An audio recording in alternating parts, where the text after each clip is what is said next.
우리가 다윗을 생각하면서 계속 추적해왔던 문제입니다만, 다윗의 생애를 통해서 과연 성경이 무엇을 우리에게 설명하려고 하는가 하는 것을 살피고 있습니다. 일반적으로 다윗은 우리에게 신앙의 미인이 되어 있어서 그의 생애를 우리들의 모델로 삼고 또 행동이나 말 하나하나를 모범적인 교훈으로 삼고자 합니다만, 지금까지 집중해서 끈질기게 말씀드린 것처럼 성경이 의도하고 있는 것은 다윗의 자랑거리가 아닌 하나님의 은혜입니다.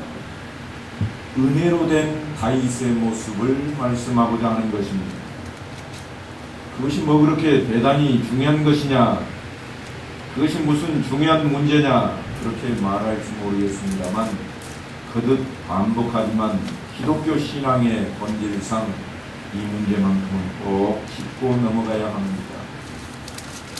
다윗이 특별했다 그러면 우리도 다윗같이 되자, 이렇게 표를 내걸 수밖에 없습니다. 그래서 그 교훈을 만들어내게 됩니다. 물론 그것이 그 자체로 사용될 수 있는 권면이 될 수 있습니다. 하지만 다윗이 잘났기 때문에 하나님께 복을 받았다 그러면 문제가 되는 것입니다. 그의 실력과 됨됨이를 통해서 그가 이루어낸 것이 되면 하나님의 은혜가 설 자리가 없어지기 때문입니다. 내가 좀 잘나고 똑똑해서 지금 이와 같은 일을 하고 있다 그렇게 되면 하나님의 은혜는 우리에게서 사라지게 되는 것입니다. 내 머리가 좋고 내가 똑똑해서 목사도 되고 내가 똑똑하고 잘났으니까 가진 것 많으니까 그래서 교회 일꾼이 되었다 그렇게 생각하기 시작하면 하나님의 은혜는 온데간데 없이 사라져버립니다. 기독교의 핵심이 하나님의 은혜라고 했는데 그 하나님의 은혜가 사라져버리면 하나님 없는 믿음이 되고 하나님이 없는 신앙이 되어버린 것입니다. 은혜가 설 자리가 없다고 하는 것이 얼마나 심각한 문제가 되는가 하면, 우리가 그렇게도 자랑스럽게 기쁨으로 감사함으로 늘 생각하고 있는 예수님이 십자가에 못 박혀 죽으실 필요가 없어지게 된다고 하는 것입니다. 그러지 않아도 된다는 이야기가 되기 때문에 정말 심각한 문제가 되는 것입니다. 다윗을 남다른 신앙으로 평가할 수는 있지만 그는 종자가 달랐다 그렇게 생각하면 안 됩니다. 이런 문제를 성경적으로 말할 때 율법주의라 그럽니다. 율법과 율법주의는 분명 다릅니다. 자신들은 선택을 받았고 그래서 다르다고 하는 것입니다. 다른 사람들에게는 십자가의 은혜가 필요할지 모르지만 자신들에게는 전혀 필요가 없다고 생각을 합니다. 유대인들의 생각이 그렇고 바리새인들의 생각이 그러하며 대제사장들의 생각이 그러했습니다. 그래서 예수님을 하나님의 아들로 인정하지가 않았습니다. 그래서 그들은 예수 그리스도를 거부할 뿐만 아니라 십자가에 못 박혀 죽게 만들어 놓았습니다. 다윗의 남다름이 하나님의 은혜가 아닌 그의 잘남이 되어버린 것입니다. 하나님의 은혜로 그가 뛰어난 인물이 된 것이 아니라 그가 뛰어났기 때문에 하나님께서 그를 사용했다고 생각하는 것입니다. 율법이라고 하는 것은 분명히 하나님께서 우리에게 요구하시는 신앙의 뜻과 가이드라인입니다. 여기까지는 되어야 한다 하는 기준선입니다. 그런데 인간이 스스로 만들어낼 수 있는 신앙적인 거룩한 모습이라고, 그것이 실력이라고 생각하는 것이 바로 율법주의입니다. 내가 이만큼 할 수 있어. 이것은 내 실력이야. 내가 주일을 성수하는 것도, 내가 11조를 내는 것도 내 의지이고 내 실력이지 어디 하나님께 살아본다고 해서 내가 하겠는가? 그렇게 되면 은혜가 우리 곁에 있지 못하게 된다고 하는 것입니다. 그래서 생기는 것이 뭔가 하면 흔히 너는 할 수 없지, 나는 이렇게 했다. 그런 정제감을 만들어내는 것입니다. 이런 차원에서 다윗의 생애는 그가 어떻게 남다른가 하는 것이 아니라 하나님의 은혜로 다윗의 생애가 어떠했는지를 소개하고 있는 겁니다. 다윗과 같지 못한 우리를 자책하고 실망하도록 하기 위해 성령이 쓰여져 있는 것이 아니라 하나님의 은혜의 본질을 깨닫게 하기 위해서 성령이 우리 앞에 펼쳐져 있는 것입니다. 우리 한번 인사하십시다. 샬롬. 말씀대로 사셨나요? 말씀대로 살겠습니다. 롯데만 이러지 마시고요. 항상 이래야 돼요. 항상. 말씀대로 살겠다고 하는 것이 얼마나 중요한가. 아니 그 다짐만 가지고는 되지 않는다고 하는 것이 우리 인생의 삶이라고 하는 것이 지금 다윗의 삶을 통해서 여실하게 우리들에게 보여지고 있죠. 다윗을 통해서 지금 계속해서 우리의 삶을 되돌아보고 되짚어보는 것이 바로 이것 때문입니다. 말씀대로 살겠습니다. 항상 외치기는 외치지만 살지 못하고 있는 우리의 현실을 돌아보고 빨리 바꾸자고 하는 겁니다. 다윗이 바뀌었던 모습을 한번 생각해보고 우리는 빨리 바꾸자 그런 이야기예요. 평생에 가서 바꾸고 난 뒤에 그가 아우성치는 모습을 우리는 더 이상 우리의 삶 가운데 단순간에 해치우자고 하는 것이 성경이 우리에게 주고자 하는 교훈입니다. 사무엘하 3장인 오늘 본문의 배경에는 이런 내용들이 담겨 있습니다. 다윗을 대적해서 사울 왕가를 재건하려고 했던 아브넬이라고 하는 군대 장관이 있습니다. 그가 사울의 아들 이스보셋을 왕으로 세우려고 했습니다. 그런데 둘 사이가 어느 순간에 깨뜨려져 버립니다. 둘 사이가 틀어져 가지고 그 나라를 다윗에게 지금 넘기고 있는 장면이 사무엘하 3장입니다. 요즘 그 드라마 가운데 자이언트라고 하는 것이 있더라고요. 제가 그 내용을 잘 못 봤었는데 요즘 며칠 동안 휴가 기간을 통해서 좀 잘 볼 수 있었습니다. 거기를 보니까 국회의원 선거를 하는데요. 선거를 하는데 모종의 대략들이 가입이 되더라고요. 이렇게 해서 이길까 하고 잘해서 새를 불려놓으면 한 군데에서 뻥 하고 터뜨려가지고 그 사건 때문에 와르르 무너지고 또 그 사건 때문에 자기들이 잘 되어가는 것처럼 그렇게 만들어 가다가 여지없이 무너지는 모습을 보기도 했습니다. 오늘 이야기가 바로 그런 이야기입니다. 우리들 곁에서 아니 나에게 가까이 일어날 수 있는 일을 지금 성경이 말씀을 하고 있는 것입니다. 둘 사이가 틀어진 것이 뭐냐 하고 살펴봤더니 7절에 보니까 이렇게 기록이 됩니다. 뭐라고 되어 있는가 하면 사울의 애첩이었던 리스바를 아브넬이 차지한 일로 이스보셋이 책망을 합니다. 내 아버지의 애첩을 왜 당신이 차지했느냐? 그랬다가 둘이 사이가 멀어져 버린 거예요. 한때는 둘이 나라를 만들어보자, 세워서 너는 왕하고 나는 모든 실권을 장악할게, 이렇게 해가지고 둘이 의기투합이 됐는데 그저 서로 의견 하나로 갈리기 시작하니까 모든 것을 송두리째 남에게 넘기기까지 그런 모습을 보입니다. 이 일로 아브넬이 배신을 합니다. 그런데요, 뜻밖에도 다윗은 이 문제를 아브넬과 정치적인 협상을 통해서 왕권을 넘겨받고 아브넬의 신변 안전 그리고 재산권을 확보해 줘버립니다. 다윗은 정의롭고 공의로운 인물이었을 것이다.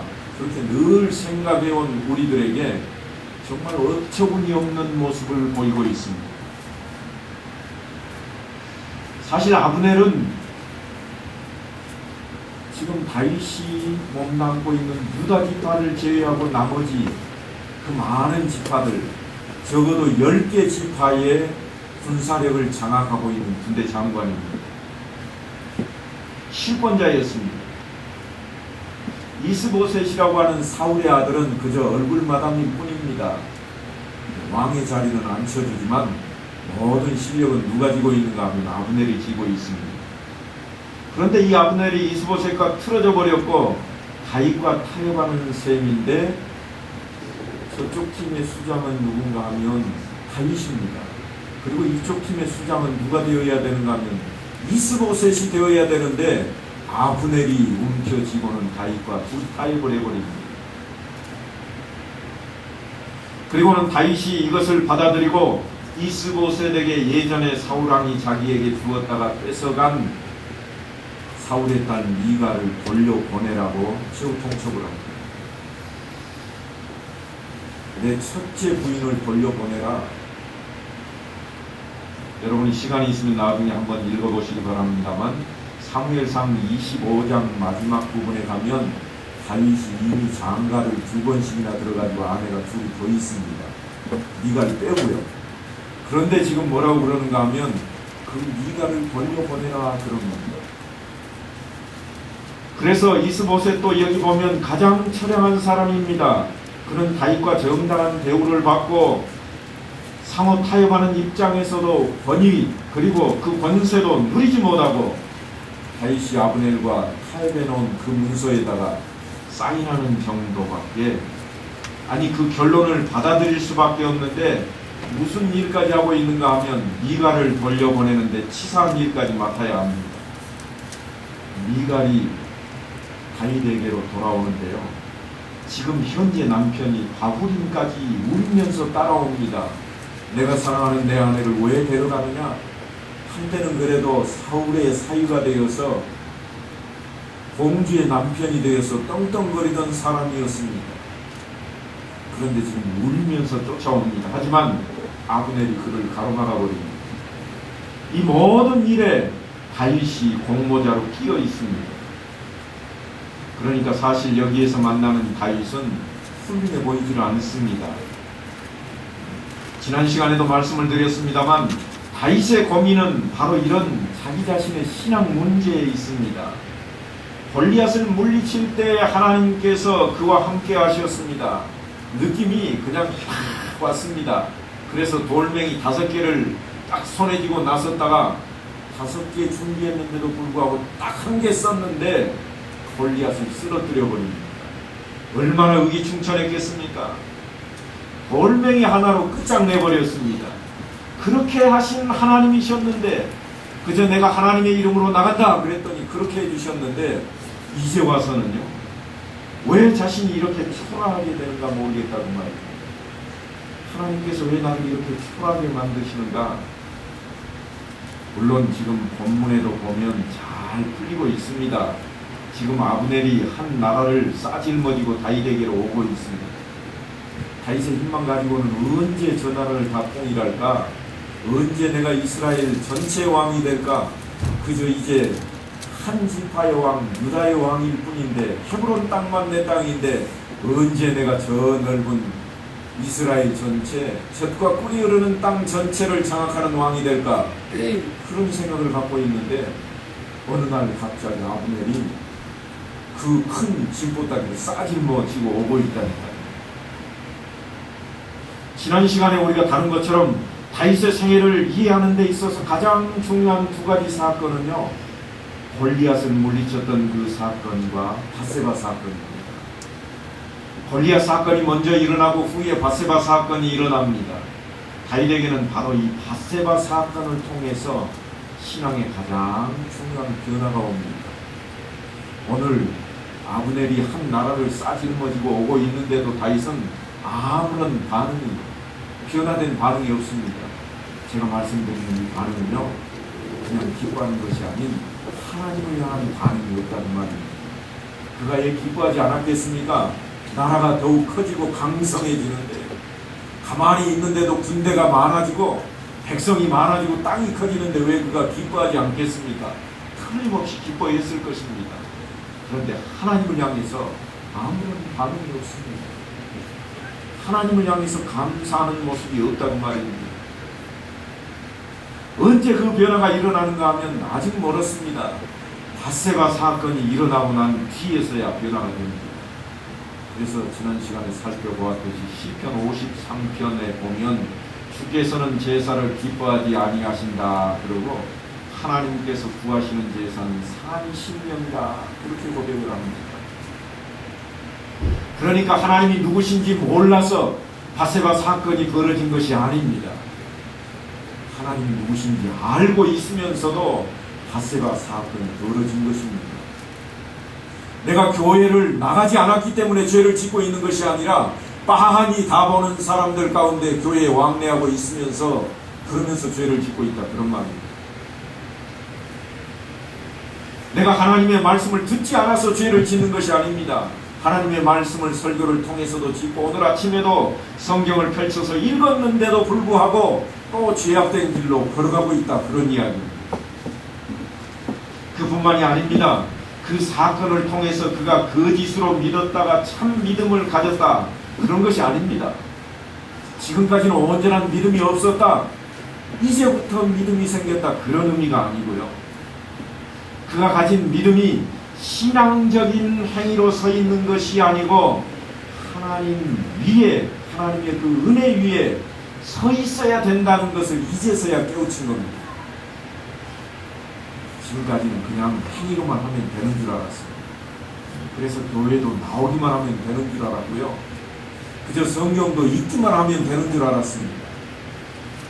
그런데 밧세바 사건을 만나고 보니까 읽는 것으로 끝나는 것이 아니고 교회에 나가는 것으로 끝나는 것이 아니라 정말 내가 깨닫고 변화되어야 된다고 하는 것을 알게 되는 것입니다. 하나님의 은혜로 된다고 하는 것을 이제서야 깨닫게 되는 것입니다. 내 힘도 내 실력도 아무것도 아니다. 내가 잘난 척하는 것일 뿐이었다고 하는 것을 이제서야 깨닫게 되는 것이 바로 그것이 성령이 우리에게 가르침을 하는 것입니다. 다윗의 생애가 예수 그리스도의 순환을 예표한다고 되어 있습니다. 그런데 그 예표가 그리스도의 순환으로 연결되어야만 하는 이유가 바로 여기에 있습니다. 그 이유는 구원과 함께 신자들의 모든 신앙 고백이 신자된 본질로 그리스도의 죽음을 통과하지 않고는 의미가 없다고 하는 것을 가르치고 있는 것입니다. 예수를 믿어도 십자가가 내 안에 없으면 헛것입니다. 나는 예수를 믿어도 예수님이 내 죄를 대신해서 십자가에 죽으신 것을 인정하지 못하겠어? 그러면 그것은 헛것이다 그 말이에요.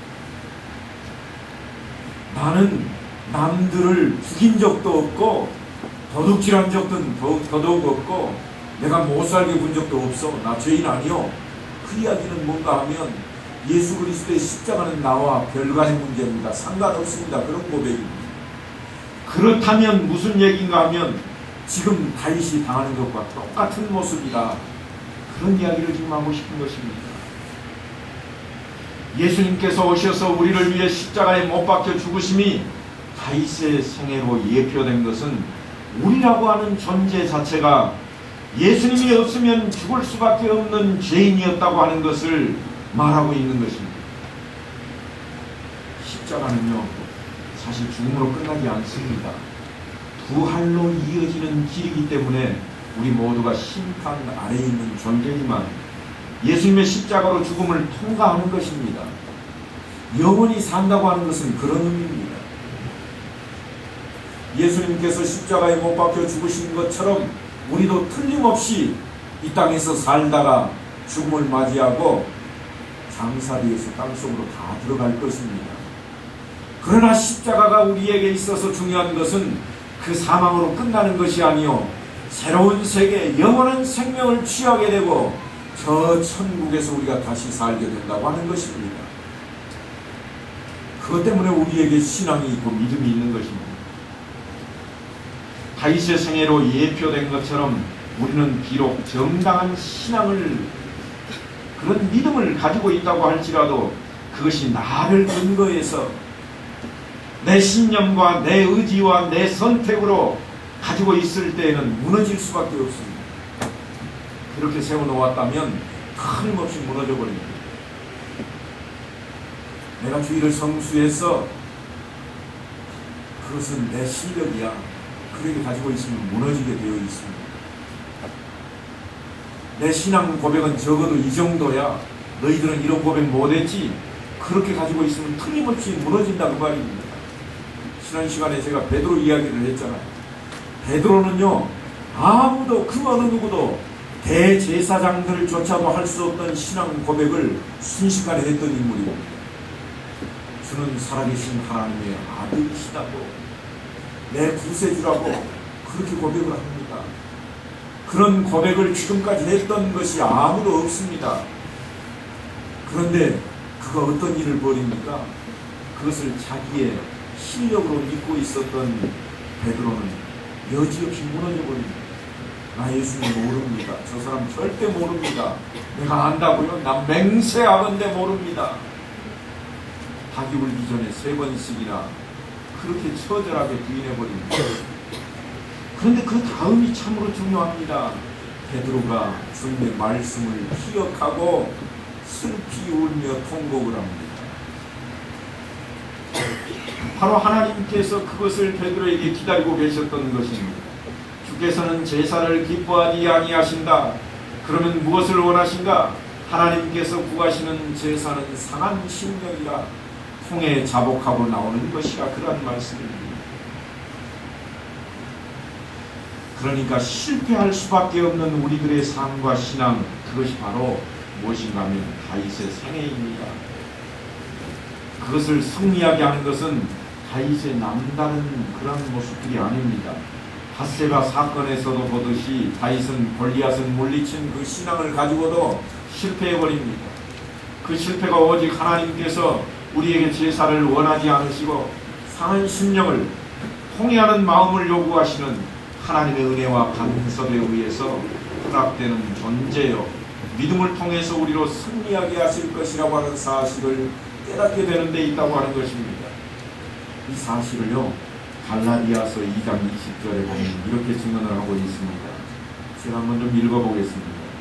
내가 그리스도와 함께 십자가에 못 박혔나니 그런즉 이제는 내가 사는 것이 아니요 오직 내 안에 그리스도께서 사시는 것이라.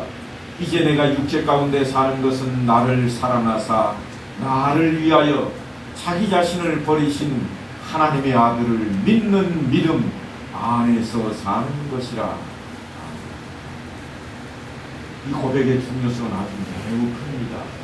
바울은 원래 어떤 신앙을 가졌는가 하면 철저하게 율법을 지켜서 예수와 그를 따르는 자들을 박해했던 인물입니다. 하지만 바울은요, 율법을 지키는 것이 자기 의에 불과하다는 것을 깨우칩니다.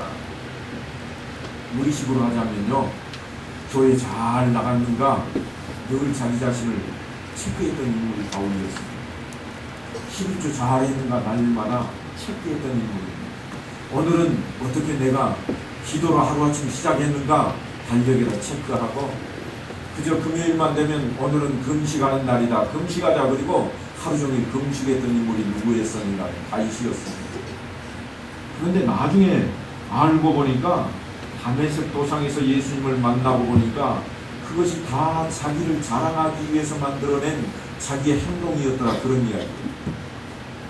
내가 하나님을 믿어서 감사해서 그런 자발적인 행동으로 나온 것이 아니라 다른 사람들에게 나를 좀 보여야 되겠다, 나 이 정도입니다, 나는요 언덕교회에 안수 집사요 하고 내세우려고 하는 것이었다 하는 것이 지금 바울의 고백입니다.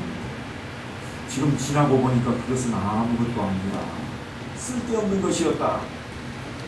그래서 뭐라고 그러는가 하면, 그 율법 지키는 것이 자기 의에 불과했다고 하는 것을 깨우치고 하는 말이, 내가 예수 안에 살고 예수님이 내 안에 산다고 하는 그 예수 안에 있는 믿음으로 돌아와서 신앙 고백을 하는 것입니다. 이 고백이 얼마나 중요한가 하면, 신자와 하나님과의 관계가 더 이상 가까울 수 없을 정도가 되었다, 그런 긴밀한 것이라고 하는 것을 드러내고 있습니다. 그것은요, 무슨 약속을 지키고 추종하고 그의 법을 따르는 그런 정도가 아닙니다. 다윗의 고백을 우리말로 바꾸면 이렇습니다. 둘이 하나다. 내가 남인지 예수인지 나도 모르겠다. 그런 고백이에요. 내가 지금 살고는 있어도 내가 살고 있는지 예수님이 살고 있는 건지 나도 모르겠다. 그 말은요, 내가 하는 일이 다 예수님 같다, 그런 이야기예요. 내가 하는 말이 꼭 예수님이 하시는 말씀 같다, 그런 이야기예요. 야, 자네 보니까 참, 자네는 맨날 목사 같은 소리만 해. 그럴 때 하는 대답이 바로 이 대답이에요. 나도 나를 모르겠어. 무슨 말 하는지 나도 몰라. 그런데 사실은 내가 말은 하지만 그 말이 성경에 있는 말이라는 게 왜 나도 몰라. 지금 바울이 그런 표현을 하고 있는 거예요. 아이고, 오늘도 우리 모임에 목사님 오셨네. 내가 무슨 목사야. 이제 나가기 성도인데. 아니, 자네를 보면 꼭 목사 같아. 여러분, 그때 하는 말입니다. 나도 내가 뭔지 모르겠네. 내가 예수 믿는다고 교회는 나가고 있는데 내 안에 예수님이 있는지, 내가 예수를 믿는다고 쫓아다니는지 나도 모르겠어요. 여러분, 우리 교회 금년 표가 뭔지 아세요? 우리 한번 다 같이 큰 소리 한번 읽어보십시다. 시작. 아이고, 그래가지고 하나님 기뻐하시겠어요.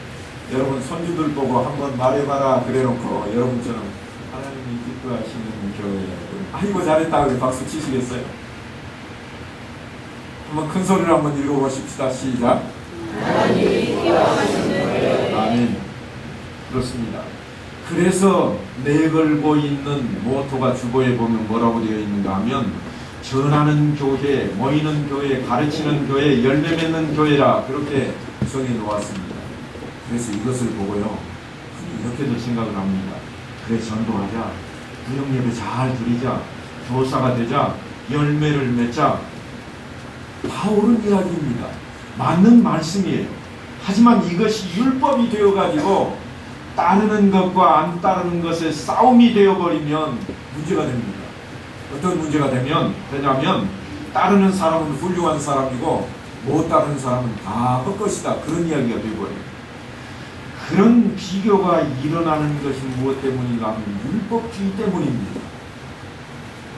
그런 거 비교하라고 세워놓은 표가 아닙니다. 정죄하는 것, 나는 하는데 너는 못하지, 그것이 바로 율법주의가 된다고 하는 것을 깨달아야 합니다. 그러면 목사님, 그거 하지 말라고요? 아니요, 하지 말자는 이야기가 아니고 하자는 이야기예요. 그런데 정죄하는 데 사용하지 말자고 하는 이야기입니다. 하나님께서 목적하신 것은 다윗을 통해서 우리에게 깨닫게 하는 것인데, 그것이 무엇인가 하면 다윗이 궁극적으로 하나님이 구하시는 제사는 상한 심령이라 하는 것으로 인도하는 것을 확인하게 하는 것입니다. 그것이 그의 전생에 걸린 결론입니다. 전도 안 하고 교사도 안 하고 구역예배 안 드려도 내게는 핑계거리가 있으니까 그 핑계 때문에 괜찮은 것이라, 그런 이야기가 아닙니다. 아이고 목사님 요즘 나 바빠가지고요, 절대로 그 일은 내가 못합니다. 그런 핑계거리로 주어지는 것이 결코 아닙니다. 지금 성경이 우리에게 요청하고 요구하는 것은 핑계를 대라고 그런 말씀으로 우리에게 주어진 것이 아닙니다.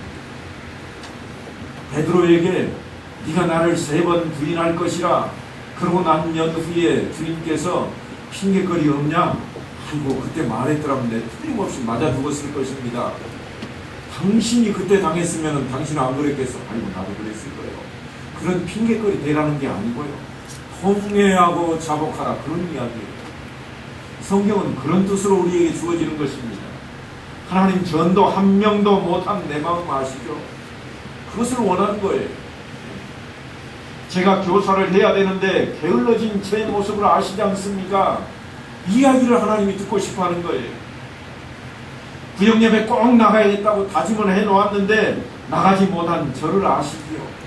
하나님 도와주세요.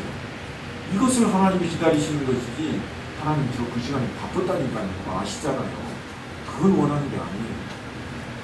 그걸 원하는 게 아니에요. 통회하고 자복하는 것을 우리에게 원하시는 것이지, 우리에게 마땅한 네가 빠져야 될 그 형편이 무엇이었느냐, 그것을 바라고 있는 것이 결코 아닙니다.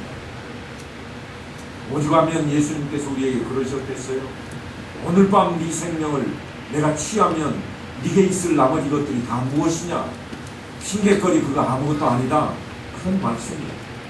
그러니까 하나님께서 우리에게 바라고 원하시는 것은 핑계거리가 아니라 마땅히 나는 그럴 수밖에 없었다고 나를 변호하는 그러한 것이 아니라, 하나님 내 모습 아시지 않습니까? 내 모습을 그대로 내놓고 하나님 앞에 나오기를 바라고 원하신다는 것입니다. 그런데도 우리는 어떤가 하면은요, 왜 이러십니까? 좋은 게 좋은 거 아닙니까, 하나님? 나도 하나님께 할 거 다 할 거니까 하나님도 내가 바라고 원하는 거 다 좀 해주십시오. 하나님이 원하는 거 그거잖아요. 주일날 내가 교회 나가고 11조 내고 그저 가난한 사람들 내가 도와주고, 또 하나님께서 착한 일이라고 하는 것들 내가 하는 거 좋아하시죠? 나 그대로 다 할게요. 그러니까 하나님 내가 바라는 거 이거 다 해주세요. 그렇게 지금 생각을 하고 있습니다. 그런데 하나님은 절대 그렇게 안 하십니다. 안 하세요. 한번 해보십시오. 하나님 나 주일 다 지켰습니다. 나 11조 다 냈습니다. 한번 하나님께 따져보십시오. 그러니까 나 이제 내가 바라는 거 이거 이 작은 거 이거 하나 안 해주랍니까? 하나님은 그저 말씀만 하시면 병도 낫게 하시고, 벌떡덩어리 5개 가지고도 그 많은 5,000명이 넘는 사람들 먹이고도 12강줄이나 남게 하는 하나님 아니셨습니까? 그런데 이까짓 것 못 해줘요? 해주세요. 그렇게 버텨보지만 절대로 하나님 안 들어주십니다. 절대로 안 들어주세요. 우리가 이 싸움을 전생에 걸쳐서 하고 있지만 이 부분에서 우리는 자꾸 넘어집니다. 쉬운 말로 하나님이 왜 우리 속을 썩이시는가 하면, 하나님께서 나를 통해 만들려고 하시는 것을 우리가 수용하고 항복할 때까지 그렇게 하실 것입니다.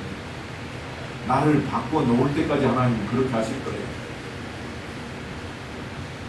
다윗이 밧세바 사건을 통해서 통에 자복하고 나올 때까지 하나님께서 그를 들었다 놨다 하신 것처럼 우리도 그렇게 하실 거예요. 그런데 그렇게 되기 전에 우리가 빨리 하나님을 붙잡으면 그러면 쉽게 풀리는 겁니다. 쉽게 풀리는 거예요. 예수를 믿어도 어떤 사람은 잘 되던데 나는 왜 이렇게 안 풀릴까? 안 풀리는데 답이 있습니다. 예수를 믿어도 어떤 사람은 정말 멋지게 믿던데 나는 왜 그렇게 안 될까? 거기에 답이 있습니다. 바로 이 일을 위해서 하나님께서 처음 여러분을 찾아오신 그때부터 지금까지 그 작업을 하고 계십니다. 그런데 우리는 자꾸 그 작업이 시시하다고 느껴지는 거예요. 그깟 일이 아니고 무슨, 하나님 그 정도는 내가 다 처리할게요. 내가 좀 못할 때 뒤에서 살짝만 밀어주세요. 우리들 생각이 거기에 있습니다. 하나님이 안 도와주셔도요, 나 밥 먹는데 아무 지장 없습니다. 그러니까 내가 좀 큰일 하려고 할 때 그때 한번 좀 힘써주세요. 그렇게 바라거든요. 그런데 여러분, 하나님께서 이 팔 못 올라가게 만드시면 지금 당장 밥 먹는데 밥도 못 먹어요. 시시하다고 생각합니다, 우리는. 그런데 시시하다고 생각하는 그것이 얼마나 큰 일인지 모르고 있다고 하는 거예요. 요즘 같으면 틀림없이 그럴 거예요. 맨날 집중호우 내리시는데 좀 나눠서 내리시면 안 됩니까, 하나님? 거기에 매달리고 있다가 거기에 집중하느라고 진짜 하나님께서 내 삶을 통해서 나를 들여다보시고 나를 이끌어가고자 하시는 그 삶의 모습에는 관심을 쓰지를 않고 있어요. 내 신앙이 왜 요즘 이럴까? 전혀 신경을 안 써요. 전혀 신경을 안 써요. 어쩌다 한번 설교 듣고는 아이고 진짜 그렇네. 요즘 나를 내가 봐도 참 이상해졌다. 그래놓고는 뒤돌아서가 잊어버려요. 관심거리가 아닙니다. 하나님께서 우리를 통해서 바라고 원하시는 것은 그 관심입니다. 내 신앙이 왜 이럴까? 그리 돌아가게 만드시는 거예요. 내 삶을 통해서. 사랑하는 성도 여러분, 이제는 돌아오세요. 여러분을 통해서 하나님께서 무엇을 만들어가는지 진지하게 생각을 해보십시오. 기독교 신앙은 결코 간단한 것이 아닙니다. 단순하지 않습니다. 우리들의 생각과 기대를 넘는 하나님의 지혜와 능력에 관한 것임을 이해하셔야 됩니다.